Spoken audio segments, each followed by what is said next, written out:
Minasan, konnichiwa. Jadi hari ini aku mau ceritain perjuanganku dan perjalananku sehingga bisa dapat beasiswa full untuk studi S1 di Jepang. Nah, semuanya ini berawal dari tahun 2004. Jauh banget ya 2004. Jadi di tahun 2004, keluarga aku itu dari Malang pindah ke Surabaya. Aku itu lulus TK dan masuk ke SD.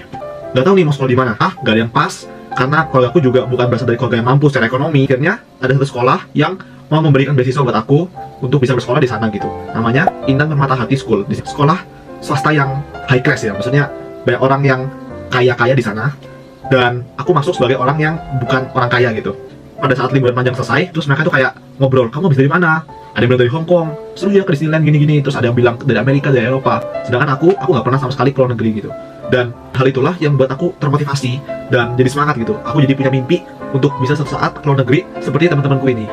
Nah, jadi pas SD itu aku udah punya mimpi untuk kuliah ke luar negeri. Dan mama aku bilang, Jer, kamu tahu kan, papa mama gak punya uang untuk liburan ke luar negeri aja gak bisa. Jadi kamu kalau mau kuliah ke luar negeri, ya kamu harus cari beasiswa gitu. Masuk ke SMA, aku masuk ke SMA Negeri 5 Surabaya. Nah, jadi pas masuk SMA, aku berkomitmen, aku mau belajar yang giat dan aku mau ikut olimpiade sebanyak-banyaknya, dan aku mau menang di berbagai ajang olimpiade supaya aku bisa dapat prestasi. Ketika aku dapat prestasi, maka ini akan bisa menghantarkanku ke luar negeri. Jadi aku ambil bidang matematika. Perjuanganku untuk ikut olimpiade adalah di kelas 10 itu aku menghabiskan materi SMA. Jadi dulu aku bahkan gak punya Instagram, aku gak main media sosial banget, dan bisa dibilang ya aku kurang gaul dan ansos lah ya. Biasanya aku pasti istirahat, aku ke perpus kerja soal matematika. Bener-bener aku niat gitu, karena aku punya target gitu. Aku sudah janji kepada diriku sendiri gitu. Jadi aku harus belajar ekstra. Jadi kelas 10 aku ikut lomba dan gak pernah menang sedikit pun. Dan kelas 11 bisa menang sedikit-sedikit, dan kelas 12 menang lumayan banyak. Puji Tuhan.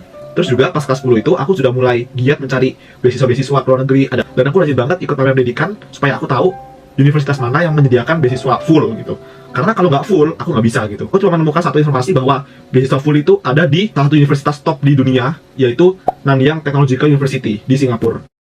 Nah, jadi pas dapat informasi itu, aku langsung research soal-soal NTU itu kayak gimana, langsung aku download, aku print. Soal-soalnya itu susah banget. Gila gitu. Kayak, tapi aku nggak putus asa. Akhirnya mulai kelas 11 awal aku langsung mulai persiapan untuk NTU. Jadi sampai bahkan pada saat aku pulang naik angkot, aku juga buka buku itu, aku belajar dari buku itu. Pokoknya sampai supir angkot itu tahu kalau misalnya aku naik itu pasti aku lagi belajar. Lumayan terkenal kalau Jerome itu belajar di angkot gitu. Ya karena aku ingin mencapai targetku, maka aku harus bekerja keras, mati-matian. Apapun kata orang, apapun yang harus aku korbankan, selama aku bisa mengorbankannya, aku akan terus berjuang. Nah, jadi setelah 2 tahun persiapan dari kelas 11 awal sampai kelas 12 sampai akhir, akhirnya ikut tes di Jakarta itu, tesnya. Yang sayangku itu kayak, kayak siap banget, terus aku kayak langsung pesimis gitu. Ada pengumuman, ada email dari NTU. Jadi keterima atau nggak keterima dikasih email dari NTU. Katanya, selamat kamu keterima di NTU. Wah, tapi aku nggak dapat beasiswa full. Jadi aku cuma dapat beasiswa setengah. Di situ aku benar-benar down, benar-benar hancur karena beasiswa 50% pun itu belum termasuk kebutuhan hidup. Sedangkan kebutuhan hidup di Singapura itu tinggi banget. Karena orang tua aku terus mendukung aku, nggak apa-apa aja, nanti papa jual mobil bisa kok, nanti papa jual rumah juga nggak apa-apa. Kayak masa aku nggak mungkin pergi untuk kuliah tapi orang tua aku menderita di rumah gitu. Akhirnya dengan berat hati harus melepaskan NTU itu. Tiba-tiba beberapa minggu setelah pengumuman itu, tiba-tiba aku dapat kabar dari kakakku kalau ada perusahaan Jepang namanya Mitsui Bussan buat program beasiswa full studi ke Jepang. Ya aku kayak semangat banget. Aku bener-bener wow gitu, kayak uang hidup dikasih, uang sekolah gratis, kayak wow banget gitu. Dan daftar, aku pengen tahu kira-kira berapa sih yang keterima gitu. Yang keterima berapa per tahun? 2 orang dari seluruh Indonesia. Kayak aku ngomong ke mamaku kayak, ma ini gimana ma? Tesnya itu ada 4 kali dan 3 kalinya itu di Jakarta. Kalau misalnya aku harus ke Jakarta, pasti butuh ongkos untuk pesawat yang bolak-balik gitu. Tapi akhirnya papaku bilang coba aja. Itu tahap pertama adalah seleksi nilai. Saat aku lulus SMA, aku punya rata-rata nilai di raport itu 94. Akhirnya aku lolos seleksi berkasnya, terus tes tulis kan. Nah, aku dikasih tahu tes matematika dan tes bahasa Inggris. Akhirnya aku belajar terus matematikanya dari level yang aku pelajarin itu, dan tibalah di hari tes. Kasih waktu cuma 1 jam untuk mengerjakan. Ada 20 soal. Tapi aku kerjain. Bersyukur banget karena hasil belajar yang olimpiade itu dan juga hasil belajar buat tes NTU itu sangat berguna banget buat aku. Jadi aku bisa selesai itu dalam waktu setengah jam. Terus aku bisa cek ulang, kayak aku benar-benar yakin gitu. Jadi, nah dari sekitar 180 peserta yang ikut tes tulis, yang lolos ke tahap berikutnya, tahap 3, adalah 22 orang. Bersyukur banget aku bisa jadi salah satu di antara 22 orang yang keterima itu. Jadi tahap 3 adalah tahap tes psikologi dan tes kesehatan.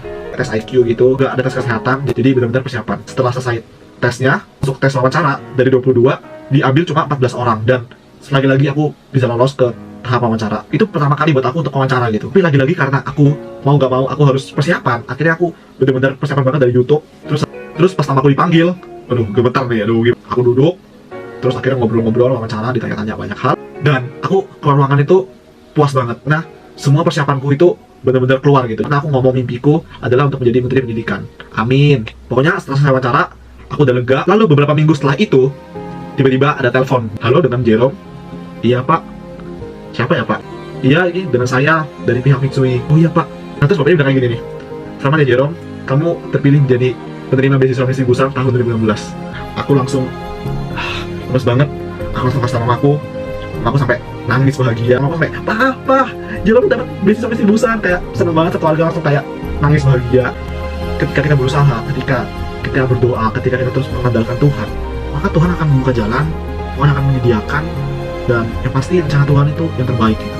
Dan jangan menyerah, terus berjuang, dan pasti akan ada hasil yang baik, yang terbaik yang diberikan oleh Tuhan. Ya sekian cerita pengalaman dan perjuanganku sampai ke Jepang ini. Jangan lupa putus asa, karena segala usaha yang kita lakukan tidak akan pernah sia-sia, dan percayalah Tuhan akan terus memberikan yang terbaik.